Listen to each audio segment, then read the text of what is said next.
All right, welcome to your custom-made deep dive. Ooh, sounds exciting. It is.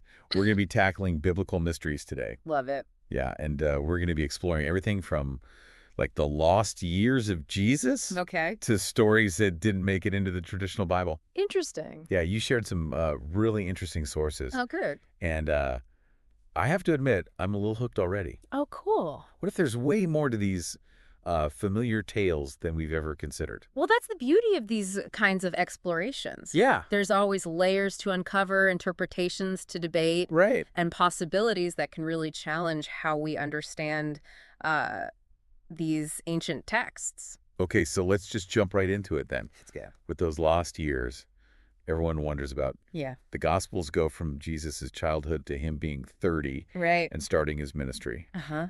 But that leaves a huge gap. It does. What was he doing during all that time? Yeah, it's like a big mystery. Was there like carpentry apprenticeships, travel blogs, Yeah. Right. ancient LinkedIn profiles we just haven't uncovered yet? Well, unfortunately, we don't have those. Okay. But we do have texts that were left out of the Bible that offer some potential clues. Interesting. One of these is the Infancy Gospel of Thomas. Okay. Now, this isn't part of the official canon, Right. so it's considered what scholars call apocryphal, Okay. meaning its authenticity is debated. So what makes this infancy gospel so different? Whoa! Does it paint young Jesus as some kind of rebellious teenager, like angsty poetry scrawled on ancient scrolls? Not quite. Okay. It actually suggests that Jesus was performing miracles as a child. As a child. As a child. Oh. Yeah, so imagine healing, even bringing people back from the dead, Right. all before hitting puberty. Okay, so the idea of Jesus performing miracles as a child, Yeah, that certainly challenges traditional interpretations. it does. What do you think this suggests about his awareness of his divinity at a young age? That's one of the big questions this text raises. Yeah. Did he always possess these powers? Right. Was there a point where he became aware of them? Yeah. It definitely makes you re-examine the whole timeline of his life and teachings. Okay, yeah, so it's fascinating to think about how do these early acts, if they happened, Right. influence how we understand his later ministry? Mm. Is it all part of the same trajectory? Yeah, Or was there a shift in how his powers manifested? that's a really excellent point. Yeah. And that's precisely what makes these apocryphal texts so valuable. Yeah. Even if they aren't considered part of the official biblical canon. Right. They offer a different lens through which to view the familiar narrative. Okay, so we've got potentially miracle-working kid Jesus, We do. but let's switch gears for a second Okay. and head over to the Old Testament. All right. You know, even the stories we think we know Mm-hmm. can have surprising depths. Oh, for sure. One that stands out is the tale of King Saul and the Witch of Endor. Right, yeah. Didn't Saul basically go to a fortune teller when things got rough?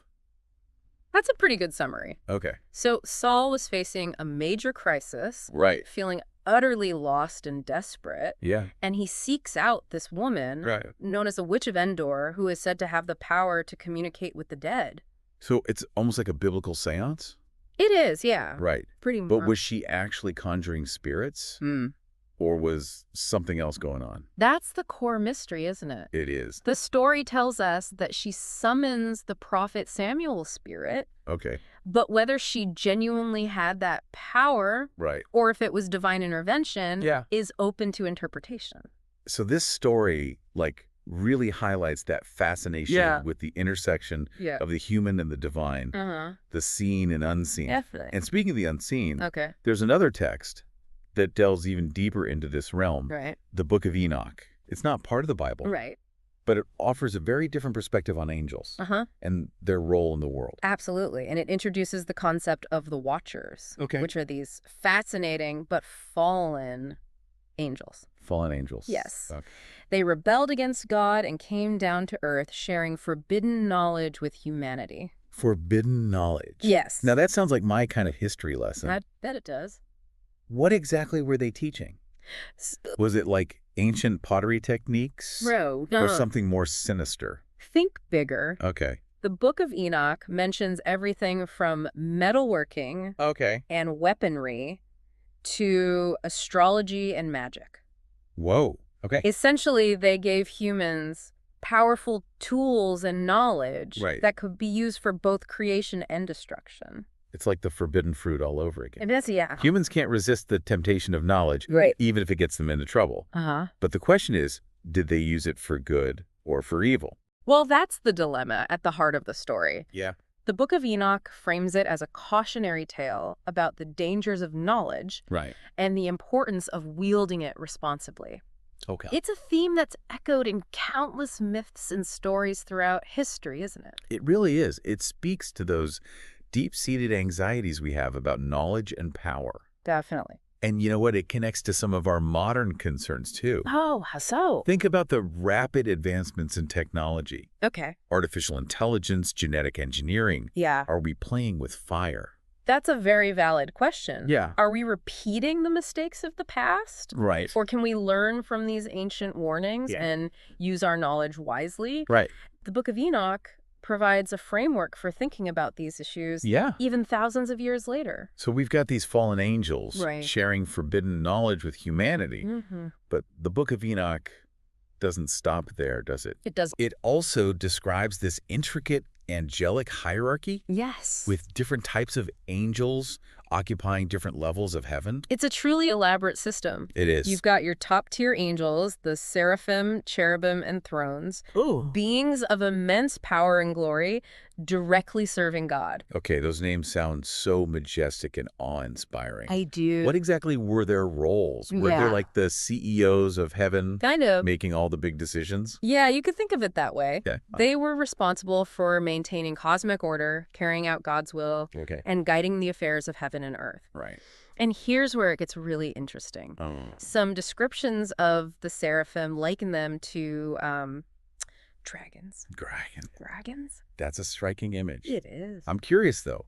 Why would such a powerful heavenly being be described in a way that many associate with fearsome earthly creatures? It's a fascinating question. It is. That highlights the influence of ancient mythology and symbolism on religious texts. Yeah. Dragons were often seen as powerful, awe-inspiring creatures in many cultures. Okay. So perhaps it was a way to convey the immense power and majesty of the seraphim, even if it seems a bit unsettling to us today. It definitely adds a layer of complexity to the image of angels, doesn't it? For sure. We tend to think of them as purely benevolent beings. Yeah. But this suggests some more nuanced and maybe even a little frightening side. Exactly. It challenges our preconceived notions and invites us to consider the full spectrum of angelic attributes. Okay, so we've got these high-ranking angels with their dragon-like imagery. Yeah. But what about the angels we're more familiar with? Okay. The archangels and guardian angels. Right. Where do they fit into this celestial pecking order? Well, they fit in perfectly. Okay. Archangels, like the well-known Michael, are often seen as messengers of God, delivering important pronouncements or carrying out specific missions. And then you have your guardian angels, who are believed to watch over individuals, offering guidance and protection. So it's this intricate web of angelic activity with different types of angels carrying out different roles. It's almost like a celestial bureaucracy with different departments and levels of authority. Yeah, like a divine org chart. But it does make you wonder, does this elaborate hierarchy make the divine feel closer? Interesting question. Or more distant? That's a really thought-provoking question. Yeah. Some might find comfort in the idea of a highly structured universe with designated roles for different beings. Okay. It suggests order and purpose. Yeah. Others, however, might feel overwhelmed by the sheer complexity of it all. Making the divine seem more remote and inaccessible. It's like trying to navigate a giant organization chart. It is. Except this one's for the heavens. But let's move on to another fascinating topic. Okay. Those persistent rumors about secret texts hidden away in the Vatican library. Ooh, very mysterious. What kind of documents could potentially rewrite history as we know it? Well, speculation runs rampant, of course. Some believe there might be lost gospels, accounts of Jesus's life and teachings that didn't make it into the official Bible. Imagine uncovering a whole new gospel. Wow. With alternative teachings or stories about Jesus that we've never heard before. Right. That would be a monumental discovery, wouldn't it? It would indeed. Yeah. Such a find could offer fresh insights into the development of early Christian thought and practice. Okay. Others believe the Vatican might hold early Christian writings, deemed too controversial or heretical at the time. So we're talking about texts that could challenge the established doctrines and interpretations of Christianity. Exactly. What kinds of ideas might they contain? Well, it could be anything. Early debates about the nature of Jesus' divinity. Right. Alternative interpretations of Scripture. Okay, so it's like peering into a hidden chapter of history. It is. One that could reveal a much more complex and nuanced picture of early Christianity than what we typically see. Yeah, for sure. But is there any real evidence that these texts actually exist? Or is it just wishful thinking on the part of history buffs and conspiracy theorists? Well, it's important to acknowledge that there's no official confirmation from the Vatican. Their archives are vast. And while they've made some documents available to scholars over the years, much of their collection remains inaccessible. So the possibility remains. It does. Even if it's shrouded in mystery and speculation. Yeah, exactly. That's a thought-provoking concept. It is. What kind of evidence would convince you that such texts might exist? Well, concrete proof would be needed, of course. Yeah. Perhaps a credible leak from within the Vatican. Right. Scholarly analysis of recently released documents hinting at the existence of these texts. Yeah. Or even the discovery of similar texts in other historical archives. It makes you wonder what treasures might be hidden away in those Vatican vaults. Doesn't it? And it raises questions about why certain texts were excluded from the official canon in the first place. Yeah. Were they deemed too radical? Possibly. Too threatening to established power structures? That's something to think about. Those are crucial questions to consider. They are. When exploring these biblical mysteries. Yeah, for sure. It reminds us that history is often written by the victors, and there are always alternative narratives and perspectives that get silenced or marginalized. Very true. Speaking of alternative narratives, let's go back to the Bible itself for a moment. All right. We touched upon the resurrection of those other people. When Jesus rose from the dead. Right. It's one of those details that's mentioned so casually in the Gospels, but it raises so many questions. It really does. Who were these individuals? Yeah. Why were they resurrected alongside Jesus? Right. And what became of them afterward? Exactly. The Bible offers no answers. Some might interpret it symbolically as a way of emphasizing the transformative power of Jesus' resurrection, a kind of ripple effect extending outwards. Right. But do you think there might be a more literal interpretation? Well, it's possible. Yeah. Could this be evidence of a belief in a general resurrection? Right. Not just for Jesus, but for all who believed in him. Okay. That's certainly a possibility. Yeah. It aligns with certain strands of early Christian thought that envisioned a widespread resurrection of the righteous at the end of times. This passage, however brief and cryptic, could reflect those beliefs. It's fascinating how these seemingly minor details can open up whole new avenues of inquiry and interpretation. Yeah, for sure. It reminds us that even within the familiar stories, there are layers of meaning waiting to be explored. Absolutely. And speaking of fascinating details, let's revisit those angels described as looking like dragons. Right. The seraphim. It's an image that really captures the imagination, isn't it? It certainly does. Those fiery, multi-winged beings are a testament to the power of symbolism and how ancient cultures sought to depict the divine. Yeah, for sure. It's a curious choice, though, isn't it? It is. Dragons are often associated with mythology and folklore. Right. Not heavenly beings. Yeah. Why incorporate such imagery into descriptions of angels, especially those considered to be closest to God? Well, remember, the Bible was written and compiled over centuries, drawing upon different cultural and literary traditions. Right. Dragons were powerful and often fearsome creatures in many cultures, so it makes sense that they might be incorporated into descriptions of heavenly beings. So it was a way to convey a sense of awe and power. Perhaps even a hint of danger. Exactly. Like, don't mess with these angels, they're the real deal. Precisely. Yeah. It's about evoking a sense of the divine. Right. That's both majestic and potentially terrifying. Okay. It reminds us that the divine is not always easily categorized or understood. Right. It can be both beautiful and terrible, comforting and unsettling. We often project our own ideas and expectations onto the divine. We do. But these ancient texts challenge us to expand our understanding and embrace the complexity and mystery inherent in the concept of the sacred. Absolutely. But let's shift our focus to those rebellious angels, the Watchers, who shared forbidden knowledge with humanity. Right. What kind of knowledge are we talking about? Was it specific information or more like a way of thinking, a different way of perceiving the world? The Book of Enoch is quite specific in its descriptions. Okay. It mentions various types of forbidden knowledge, from practical skills like metalworking and weaponry to esoteric knowledge like astrology and the workings of the cosmos. So they gave humanity tools and insights that could be used for both good and evil. Yes. For creation and destruction. Exactly. It's almost like they jump-started human progress, right, but at a potentially high cost. Do you think this story reflects a fear of knowledge?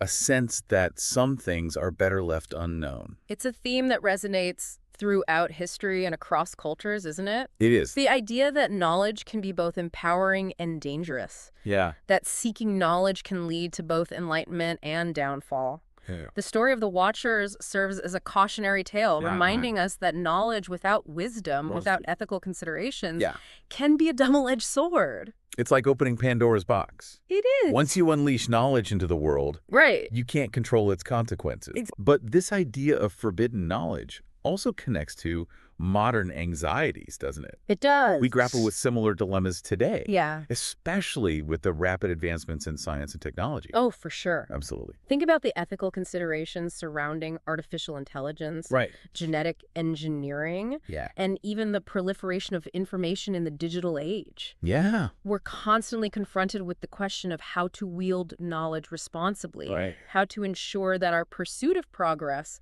doesn't lead to unintended consequences. So, in a way, we're still grappling with the same questions and anxieties that were present in these ancient texts.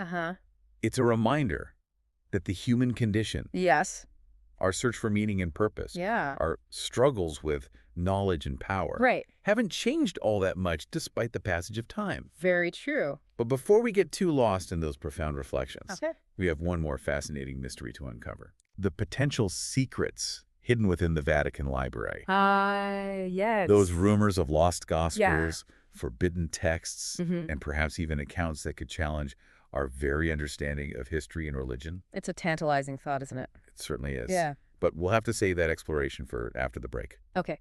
Stay tuned. Welcome back, listeners. We've been on quite the journey exploring biblical mysteries, right? Yeah.